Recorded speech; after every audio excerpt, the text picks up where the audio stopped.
ત્રણ વાના મુજને મળ્યા હૈયું મસ્તક હાથ, ત્રણ વાના મુજને મળ્યા હૈયું મસ્તક હાથ, બહુ દઈ દીધું નાથ, જા ચોથું નથી માંગવું. નમસ્કાર દર્શક મિત્રો, હું અમિત શાહ, જીએસટીવી અને the HB Kapadia group of સ્કૂલ્સના ઉપક્રમે પાસ થવાનું પંચામૃતમાં આપ સૌનું હાર્દિક સ્વાગત કરું છું. વિદ્યાર્થી મિત્રો, આપણને જીવન જીવવા માટે ભગવાને મુખ્ય ત્રણ અંગો આપેલા છે, હૈયું, મસ્તક અને હાથ. તો વિદ્યાર્થી મિત્રો ચોથું કયું? હા, મહેનત. વિદ્યાર્થી મિત્રો, મહેનત તો માંગવાની જ ના હોય, એ તો આપણે કરવાની હોય.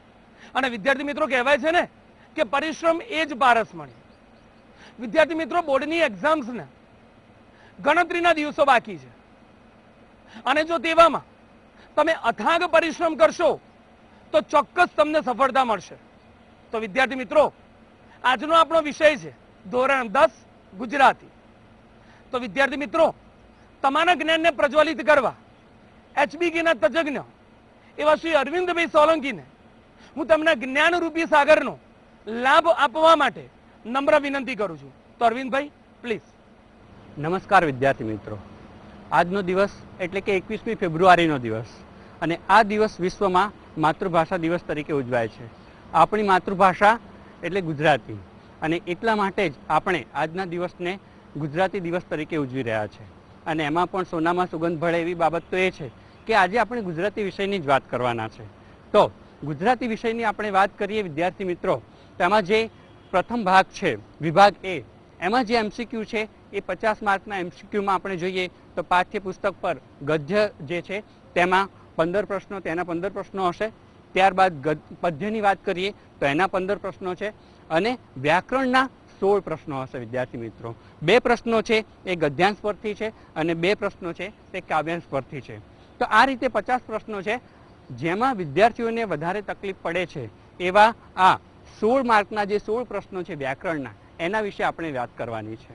વિદ્યાર્થી મિત્રો, ઘણા બધા એમ કહે છે કે વ્યાકરણના ગુણ એટલે રોકડિયા ગુણ, પરંતુ એવું નથી. બધા જ વિદ્યાર્થીઓને આ 16 માર્ક પૂરેપૂરા આવતા નથી. એના માટે તમારે ચોક્કસ સમજ કેળવવી જરૂરી છે. એમાંથી જે કેટલાક પ્રશ્નો છે એ તમારો શબ્દ ભંડોળ, તમારી સમજ શક્તિ, યાદશક્તિ, એ બધી બાબતો પર આધાર રાખે છે. એવા જે પ્રશ્નો છે તે શબ્દ સમૂહ માટે એક શબ્દ આપો, તે છે રૂઢિપ્રયોગનો અર્થ આપો, કહેવતનો અર્થ આપો, સમાનાર્થી શબ્દ આપો, એવી જ રીતે તળપદા શબ્દનું શ્રેષ્ઠ રૂપ આપો. આ જે 5 પ્રશ્નો છે વિદ્યાર્થી મિત્રો, એ તમારી સમજ શક્તિ, યાદશક્તિ, શબ્દ ભંડોળ પર આધારિત છે. એમાં કોઈ ચોક્કસ નિયમો આવતા નથી, પરંતુ એના પછીના જે બધા પ્રશ્નો છે એમાં આપણે નિયમોની જરૂર પડે છે. તો એ જે પ્રશ્નો છે એના વિશે આપણે વાત કરવાની છે.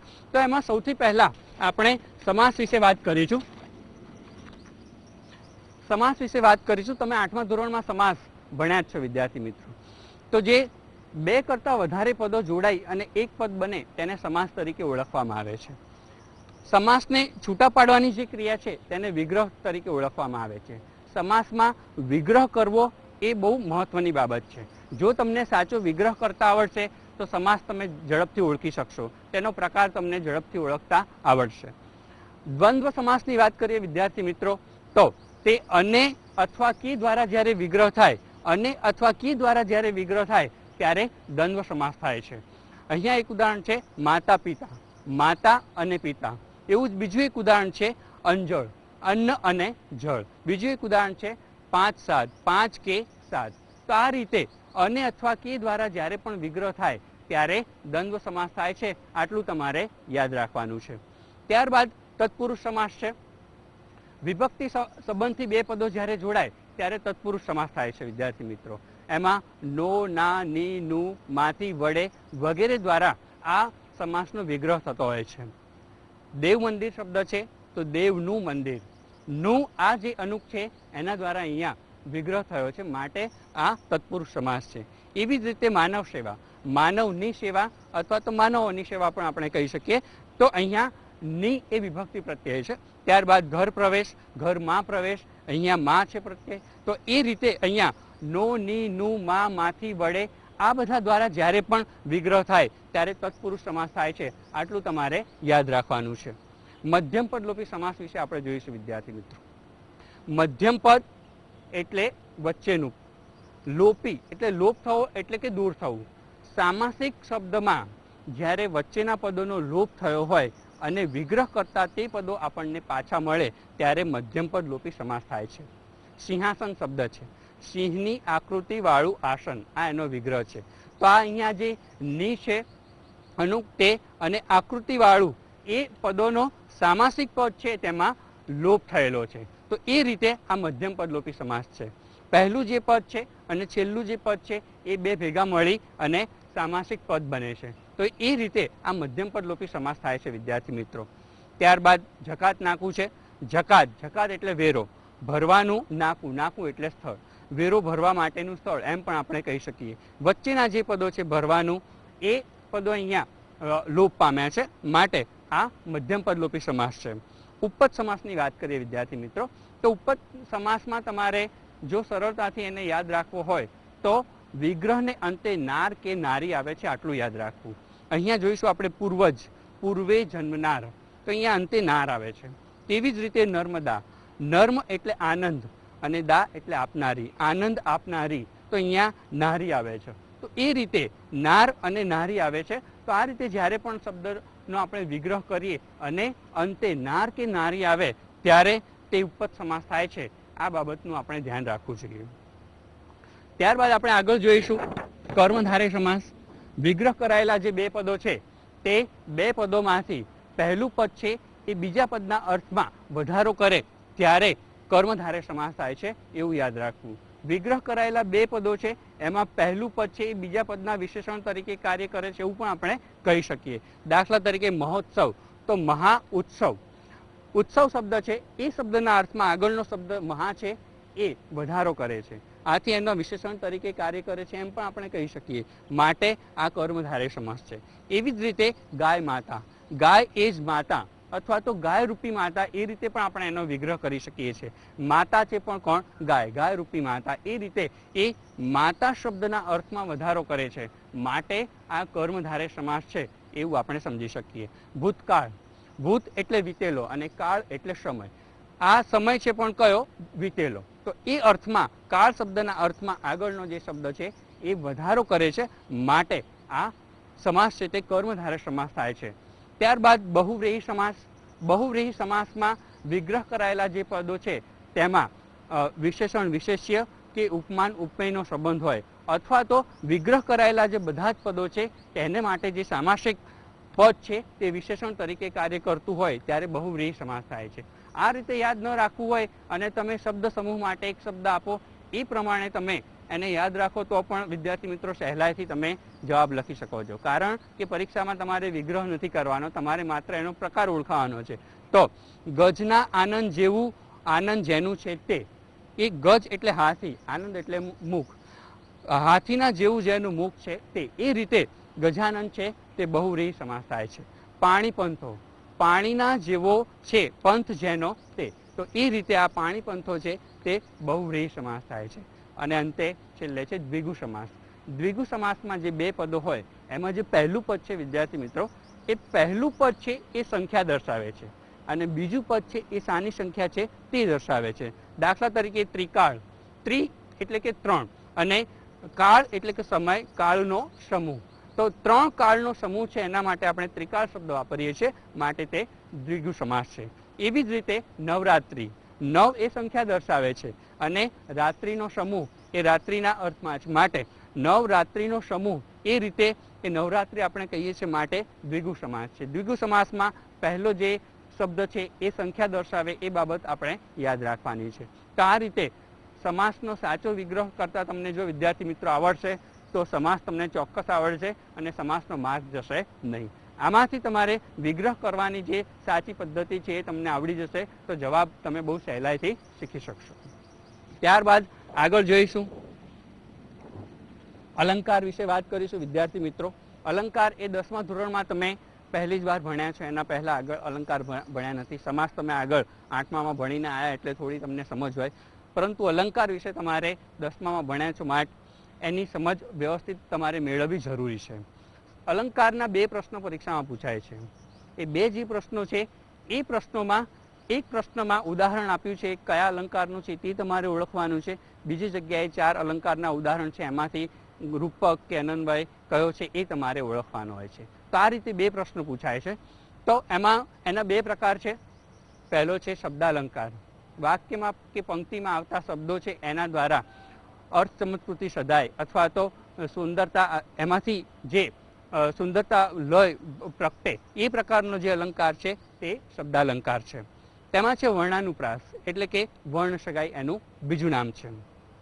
ઉદાહરણ છે કાળા કરમનો કાળો મોહન કાળું એનું નામ. અહીંયા આપણે જોઈશું કે વિદ્યાર્થી મિત્રો ક વર્ણ વારંવાર આવે છે. ક વર્ણ એટલે અક્ષર, એકનો એક અક્ષર વારંવાર આવે ત્યારે વર્ણાનુપ્રાસ. આટલું આપણે યાદ રાખીએ તો વર્ણાનુપ્રાસ અલંકાર સહેલાઈથી સમજાય. હવે પ્રશ્ન એ થાય કે કેટલી વાર આવવો જોઈએ? તો 3 અથવા તો 3 કરતાં વધારે વાર આવવો જોઈએ, પહેલી બાબત છે. બીજી બાબત એ છે કે તે અહીંયા જોઈએ કે આપણે શબ્દની શરૂઆતમાં આવે છે. શબ્દની શરૂઆતમાં એ અક્ષર આવવો જોઈએ, તે વર્ણ આવવો જોઈએ, તે પણ જરૂરી છે. ત્યારે જ વર્ણાનુપ્રાસ અથવા તો વર્ણ સગાઈ અલંકાર થાય છે. શબ્દાનુપ્રાસ અલંકારની વાત કરીએ, અહીંયા જેમ અક્ષર છે એ વારંવાર આવે છે, એવી જ રીતે અહીંયા આખો શબ્દ આવે છે.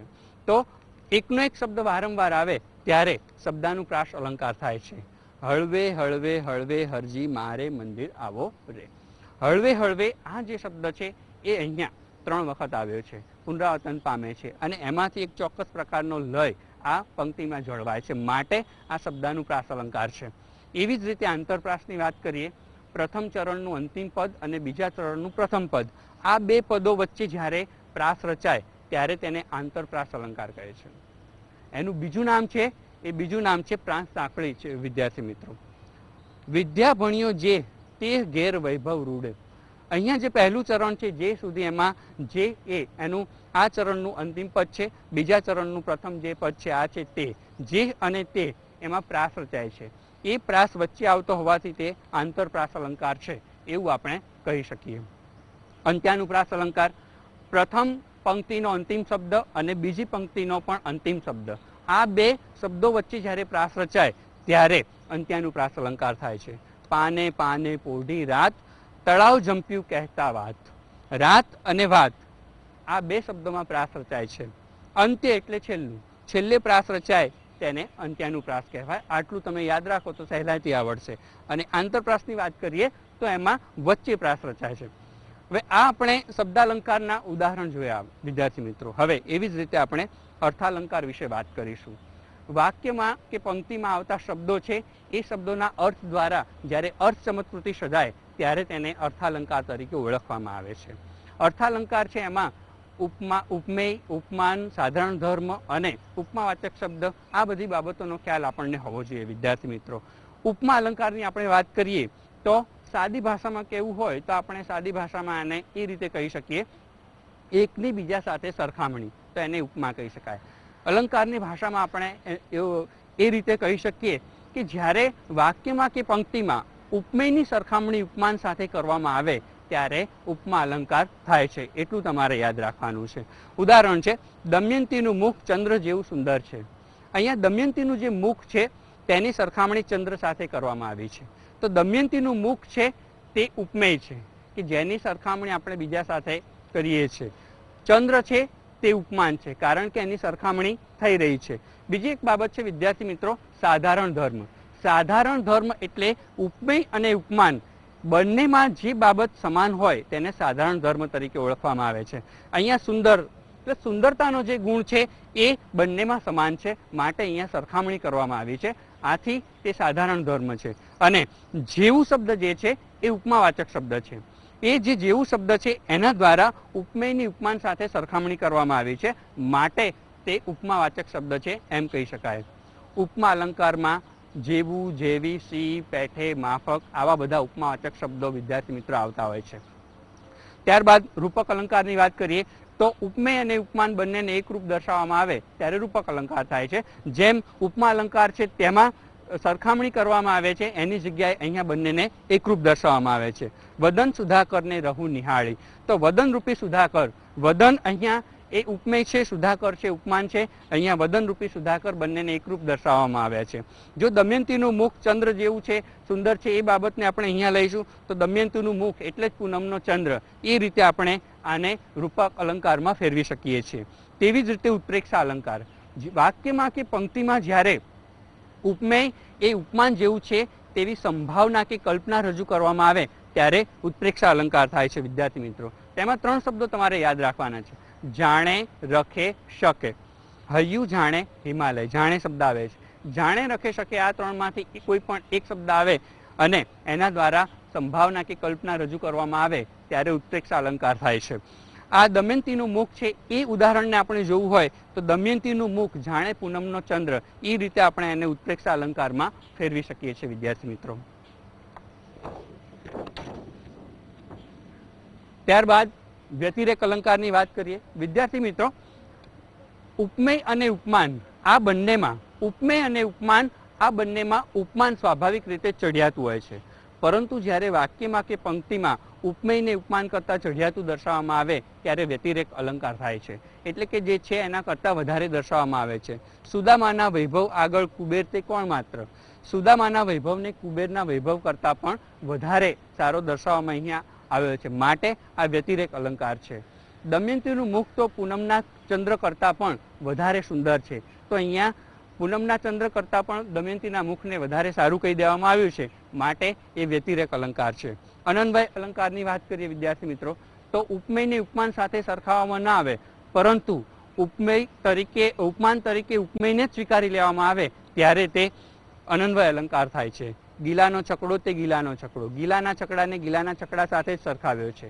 ઉપમેયને ઉપમેય સાથે જ સરખાવ્યું છે, ઉપમાન તરીકે પણ તેને જ સ્વીકારી લેવામાં આવ્યું છે, માટે અનન્વય અલંકાર છે. ત્યારબાદ શ્લેષ અલંકાર. આગળના 5 વિદ્યાર્થી મિત્રો આપણે જે જોયા, ઉપમા, રૂપક, ઉત્પ્રેક્ષા, વ્યતિરેક અને અનન્વય, આ જે 5 અલંકાર છે એ 5 અલંકાર ઉપમેય અને ઉપમાન એ રીતે આપણે જોવાના છે, પરંતુ આ બાકીના જે છે શ્લેષ, વ્યાસ્તુતિ અને સજીવારોપણ, એ થોડી અલગ રીતે જોવા પડશે. શ્લેષની વાત કરીએ તો વાક્યમાં કે પંક્તિમાં જ્યારે કોઈ એક શબ્દના 2 કે તેના કરતાં વધારે અર્થ થતા હોય ત્યારે શ્લેષ અલંકાર થાય છે. ઉદાહરણ જોઈએ, તમે પસંદ કરેલું પાત્ર પાણી વિનાનું છે. તો પાત્ર શબ્દ છે એના 2 અર્થ હશે. પાત્ર એટલે વાસણ, અને બીજું એક પાત્ર એટલે નાટકનું પાત્ર. નાટકના કોઈ પાત્રને અભિનય કરતા ન આવડતું હોય, એનામાં અભિનય ક્ષમતા ના હોય તો પણ આવું કહી શકાય, આખો એનો અર્થ બદલાઈ જાય છે, અર્થ ચમત્કૃતિ ત્યાં સધાય છે, માટે તે શ્લેષ અલંકાર છે. વ્યાસ્તુતિ અલંકાર. વ્યાજ એટલે બહાનું અને સ્તુતિ એટલે પ્રશંસા. જ્યારે નિંદા દ્વારા પ્રશંસા કે પ્રશંસા દ્વારા નિંદા કરવામાં આવે ત્યારે આ વ્યાસ્તુતિ અલંકાર થાય છે. અમારા શેઠ તો ખુશામતના મોટા વેરી છે. આ વેરી છે જ્યારે આપણે વાંચીએ છીએ ત્યારે એવું લાગે છે કે આ નિંદા થઈ રહી છે, પરંતુ અહીંયા ખુશામત શબ્દ આપણે જોઈએ તો કોઈના ખોટા વખાણ કરવા, કોઈ એમના ખોટા વખાણ કરે એ બાબત એમને ગમતી નથી તો એમનો સારો ગુણ કહેવાય. તો અહીંયા નિંદા દ્વારા પ્રશંસા કરવામાં આવી છે, માટે વ્યાસ્તુતિ અલંકાર છે. સજીવારૂપણ અલંકારની વાત કરીએ તો નિર્જીવ વસ્તુ હોય તેને સજીવ તરીકે દર્શાવવામાં આવે ત્યારે આ સજીવારૂપણ અલંકાર થાય છે. રાતે સીમમાં તડકાએ રાતવાસો કર્યો હોય, અહીંયા તડકો એ નિર્જીવ છે તેમ છતાં તેણે રાતવાસો કર્યો છે એવું દર્શાવવામાં આવ્યું છે, માટે સજીવારૂપણ અલંકાર છે. તો આમ વિદ્યાર્થી મિત્રો, આપણે અલંકાર વિશે જોયું, તેના 2 પ્રશ્નો છે. આટલી સમજ તમારામાં હશે તો ચોક્કસ તમને 2 માર્ક્સ મળી જશે. છંદ વિશે વાત કરીએ, જે સૌથી વધારે અઘરી બાબત બધા વિદ્યાર્થીઓને લાગે છે તે છે, પરંતુ વાસ્તવમાં તે અઘરું નથી. જો સમજશો તો તે બહુ જ સહેલું છે. આપણે જોઈએ છીએ છંદ, આ યમા તારા જ ભાન સલગા એ આ છંદ શીખવા માટેનું મુખ્ય સૂત્ર છે, એટલું તમારે યાદ રાખવું. અક્ષરમેળ છંદ વિશે પહેલા આપણે વાત કરીશું. તો શિખરણી છંદ એ કુલ એના અક્ષર છે 17. એનું જે ગણસૂત્ર અથવા તો બંધારણ સ્વરૂપ જે કહીએ યમન શબલગા છે, તેમાં યતિ છઠ્ઠા અને 12મા અક્ષરે આવે છે.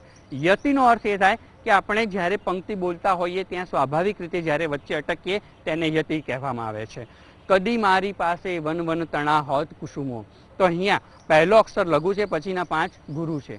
તો શિખરણી છંદમાં તમારે એટલું યાદ રાખવાનું કે કુલ અક્ષર 17 હોય, પહેલો અક્ષર લઘુ, પછીના 5 ગુરુ હોય ત્યારે શિખરણી છંદ થાય છે. આટલું તમે યાદ રાખશો તો તમને ચોક્કસ આ શિખરણી છંદ આવડી જશે. ત્યારબાદ મંદાક્રાંતા છંદની વાત કરીએ તો તેમાં પણ કુલ અક્ષર 17 છે. તેનું ગણસૂત્ર વાત કરીએ તો મ ભ ન ત ત ગા ગા.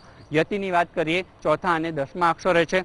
બેસી ખાટે પિયર ઘરમાં જિંદગી જોઈ સારી. એમાં પહેલા જે 4 અક્ષરો છે વિદ્યાર્થી મિત્રો, એ પહેલા 4 અક્ષરો ગુરુ છે, પછીના 5 લઘુ છે.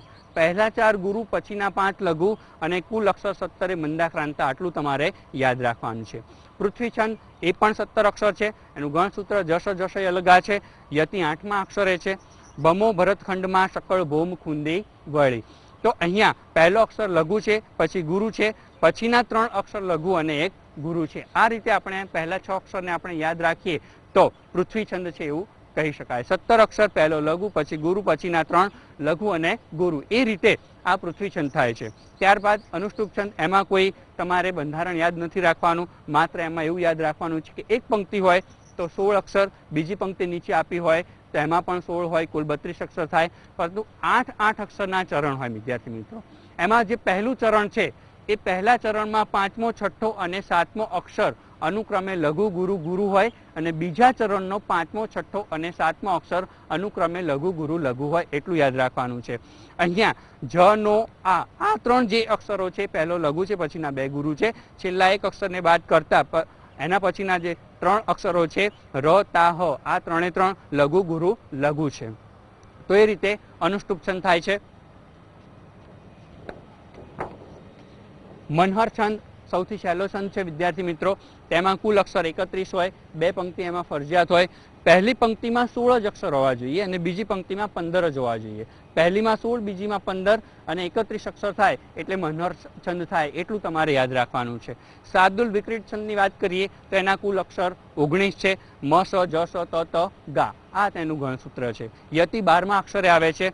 ઉગે છે સુરખી ભરી રવિ મૃદુ હેમંતનો પૂર્વમાં. પહેલા જે 3 અક્ષર છે એ વિદ્યાર્થી મિત્રો ગુરુ છે, પછી 2 લઘુ અને ગુરુ. તો પહેલા 3 ગુરુ, 2 લઘુ અને ગુરુ અને કુલ અક્ષર 19 છે. શાર્દુલ વિકલિત છંદ થાય એવું તમારે યાદ રાખવાનું છે. સ્ત્રગધરાની વાત કરીએ તો એના અક્ષર 21 છે, કુલ અક્ષર 21. મ, ર, ભ, ન, ય, ય, ય.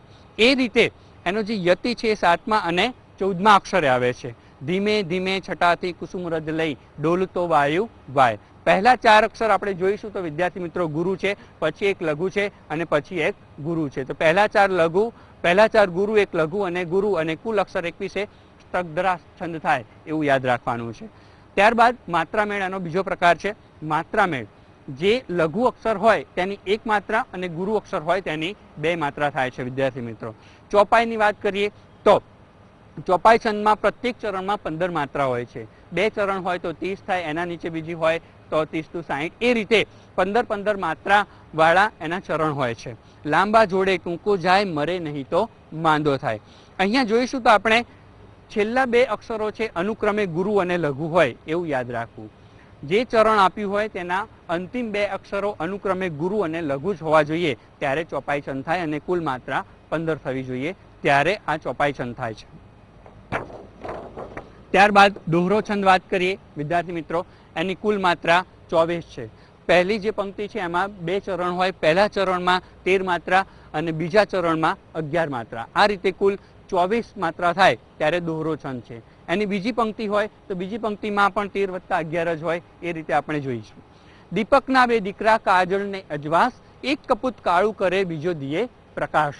તો અહીંયા દીપકના 2 દીકરા ત્યાં સુધીની જે માત્રાઓ છે એ 13 થાય છે અને ત્યાર પછી જે બીજું ચરણ છે તેની માત્રા તમે ગણશો તો 11 થશે. તો એ રીતે કુલ અહીંયા 24 માત્રા થાય છે. હરિગીત છંદની વાત કરીએ વિદ્યાર્થી મિત્રો તો એની કુલ માત્રા 28 છે. એમાં કોઈ ચરણ જોવાનું નથી, પરંતુ 7 માત્રાના 4 સમૂહો આવે છે અને એ રીતે 4 વખત તેનું આવર્તન થાય છે. એ રીતે હરિગીત છંદ થાય છે. જ્યાં જ્યાં નજર મારી ઠરે યાદી ભરી ત્યાં આપની. કલાપીની બહુ જ જાણીતી આ પંક્તિ છે, એ હરિગીત છંદમાં લખાયેલી છે વિદ્યાર્થી મિત્રો. સવૈયા છંદની વાત કરીએ તો એમાં કુલ જે માત્રા છે 31 અથવા તો 32 હોય છે. તેમાં યતિ છે 16 માત્રાએ આવે છે. 31 હોય તો સવૈયા 31, 32 હોય તો સવૈયા 32 કહેવાય છે. અંતરની એરણ પર કોની પડે હથોડી ચેતન રૂપ. આની માત્રા આપણે ગણીશું તો વિદ્યાર્થી મિત્રો 31 થશે. તો આ રીતે અક્ષરમેળ છંદ અને માત્રામેળ છંદને આપણે ઓળખાવી શકીએ છીએ. ત્યારબાદ વિભક્તિની વાત કરીએ વિદ્યાર્થી મિત્રો, 2 પ્રશ્નો પૂછાય છે વિભક્તિના. એમાં તમારે તેનો પ્રકાર ઓળખવાનો છે. તો વિભક્તિ વ્યવસ્થામાં આપણે પહેલો જે પ્રકાર છે તેનો પ્રથમા વિભક્તિ એટલે કે કર્તા વિભક્તિ ક્રિયાના કરનારને દર્શાવે. વાક્યમાં જે ક્રિયાનો કરનાર હોય તેને દર્શાવે તેને પ્રથમા કે કર્તા વિભક્તિ કહે છે. એમાં હું ભોજન રસોડાની જમીન પર બેસીને લેતો. અહીંયા હું છે એને કોઈ પ્રત્યય નથી એટલે શૂન્ય પ્રત્યય છે. શૂન્ય પ્રત્યય એ ને થી આટલા પ્રત્યયોથી આપણે કર્તા વિભક્તિને આપણે ઓળખાવી શકીએ છીએ. અટારીમાં લક્ષ્મીદીએ વિલાસનું ધ્યાન ખેંચ્યું. ધ્યાન ખેંચવાની જે ક્રિયા છે એ કોણ કરે છે? લક્ષ્મીદેવી. માટે લક્ષ્મીદેવી એ અહીંયા કર્તા વિભક્તિ છે, એ એનો પ્રત્યય છે. તો એ રીતે આપણે પ્રથમા વિભક્તિ જણાવી શકીએ. દ્વિતીય કર્મ વિભક્તિ, તેમાં ક્રિયાનો વિષય કે ક્રિયાનું લક્ષ્ય દર્શાવે છે વિદ્યાર્થી મિત્રો, અને એનો પ્રત્યય છે ને. કોષા ચિત્રોમાં ગાંધીજીને જુએ છે, તો જે જોવાની ક્રિયા છે એનો વિષય છે ગાંધીજી. એવી જ રીતે દાદાજી કોષાને વાર્તા કહે છે, તો વાર્તા કહેવાની જે છે એનું જે લક્ષ્ય છે તે કોષા છે. તો એ રીતે અહીંયા કર્મ વિભક્તિ થાય છે. તૃતીય વિભક્તિ કરણ વિભક્તિ, એ ત્રણ બાબતો સાધન, કારણ કે રીત દર્શાવે છે. વાક્યમાં આ ત્રણમાંથી કોઈ પણ એક બાબત બનતી હોય છે. હું આંખોથી સાંભળું છું, તો સાંભળવાની જે ક્રિયા થાય છે એ આંખોથી થાય છે. તો એ અર્થમાં અહીંયા સાધન દર્શાવે છે. સાંભળવાની ક્રિયાનું સાધન છે, માટે આ જે છે તે તૃતીય વિભક્તિ છે, કરણ વિભક્તિ છે. ચતુર્થી વિભક્તિ સંપ્રદાન વિભક્તિ, વાક્યમાં જે ક્રિયા થતી હોય તેનું ફળ જેને પ્રાપ્ત થતું હોય તે સંપ્રદાન વિભક્તિ કહેવાય વિદ્યાર્થી મિત્રો. અને રાજા ઉપાધ્યાયને ગાય આપે છે. ગાય આપવાની જે ક્રિયા છે એનું ફળ છે ઉપાધ્યાયને પ્રાપ્ત થાય છે, માટે તે સંપ્રદાન વિભક્તિમાં છે એમ કહી શકાય. પંચમી વિભક્તિ એટલે કે અપાદાન વિભક્તિ. અપાદાન એટલે છૂટા પડવું. જ્યાંથી છૂટા પડવાનો ભાવ પ્રગટ થતો હોય તેને પંચમી એટલે કે અપાદાન વિભક્તિ કહેવામાં આવે છે. મધ્યપ્રદેશથી ગુજરાતમાં આવ્યો છું. મધ્યપ્રદેશથી છૂટા પડવાની ક્રિયા થઈ રહી છે વિદ્યાર્થી મિત્રો, માટે આ છે પંચમી વિભક્તિ અપાદાન વિભક્તિ. ષષ્ઠી વિભક્તિ સંબંધ વિભક્તિ, એક નામપદનો બીજા નામપદ સાથેનો સંબંધ પ્રગટ કરે તેને ષષ્ઠી વિભક્તિ સંબંધ વિભક્તિ કહે છે. નો, ના, ની, નું એ રીતે અહીંયા વિભક્તિ પ્રત્યય છે આવે છે. વહાણનો અકાળે અંત આવ્યો, તો વહાણનો અંત આ બેને આ જોડે છે, નો છે એ પ્રત્યય, માટે એ ષષ્ઠી સંબંધ વિભક્તિ છે. સપ્તમી વિભક્તિ અધિકરણ વિભક્તિ, એ ક્રિયાનું સ્થાન કે ક્રિયાનો સમય દર્શાવે છે. અમે સતારામાં હતા, આ સ્થળ છે સતારા, અને આ જે માં છે તેનો પ્રત્યય છે. અમે સતારામાં હતા માટે અહીંયા જે સ્થળ છે તે દર્શાવે છે, માટે તે અધિકરણ વિભક્તિ એટલે કે સપ્તમી વિભક્તિ છે. અને અષ્ટમી એક વિભક્તિ છે એ સંબોધન વિભક્તિ છે. જેને સંબોધીને કહેવામાં આવ્યું હોય તે સંબોધન વિભક્તિ કહેવાય. દાખલા તરીકે જમાદાર બંદૂક ગાડામાં મૂકી દો, તો જમાદાર છે એ અહીંયા અષ્ટમી વિભક્તિ થશે. ત્યારબાદ કૃદંતની વાત કરીએ વિદ્યાર્થી મિત્રો. એક પ્રશ્ન પૂછાય છે કૃદંતનો. કૃદંતનો જે એક પ્રશ્ન પૂછાય છે એમાં ત્યાં તમને પ્રશ્નપત્રમાં કૃદંતનો જે શબ્દ છે આપેલો જ હશે, તમારે માત્ર એનો પ્રકાર ઓળખાવાનો છે. વર્તમાન કૃદંતની વાત કરીએ વિદ્યાર્થી મિત્રો, તો વર્તમાન કૃદંત એટલે કે કોઈ પણ કાળની ચાલુ ક્રિયાને દર્શાવે. વર્તમાન એટલે માત્ર વર્તમાન કાળ દર્શાવે એવું નહીં, પરંતુ કોઈ પણ કાળની ચાલુ ક્રિયા દર્શાવે તે વર્તમાન કૃદંત છે. તેનો પ્રત્યય છે ત. એનો મુખ્ય પ્રત્યય ત છે, એ બાબત તમારે યાદ રાખવાનું છે. ફાગણમાં વૃક્ષો પરથી સૂરજને ખરતો જોઉં છું. ખરતો, એમાં ત જે છે એ મુખ્ય પ્રત્યય છે અને તે ચાલુ ક્રિયા દર્શાવે છે, માટે વર્તમાન કૃદંત છે. એ રીતે આપણે એને દર્શાવી શકીએ. એ રાત્રે તો જમતા નથી, તો અહીંયા પણ ત પ્રત્યય છે અને એ રીતે આ વર્તમાન કૃદંત બને છે. ત્યારબાદ ભૃત કૃદંતની વાત કરીએ તો કોઈ પણ કાળની પૂર્ણ થયેલી ક્રિયા દર્શાવે તેને ભૃત કૃદંત કહેવાય. એના પ્રત્યયો બે છે, ય અને ય વત્તા એલ. ય પ્રત્યય હોય ત્યારે તેને સાદો ભૃત કૃદંત કહેવામાં આવે છે, અને ય વત્તા એલ પ્રત્યય આવે ત્યારે તેને પરોક્ષ ભૃત કૃદંત કહે છે. એ બાબત યાદ રાખવી જોઈએ. લખ્યું વંચાય, લખ્યું છે એમાં ય પ્રત્યય છે, માટે લખ્યું વંચાય એમાં લખ્યું જે છે એ ભૂત કૃદંત બને છે. અને આવેલ માણસ કશું બોલ્યો નહીં, એમાં ય વત્તા એલ પ્રત્યય છે. આવેલો એમાં ય વત્તા એલ પ્રત્યય સમાયેલો છે વિદ્યાર્થી મિત્રો.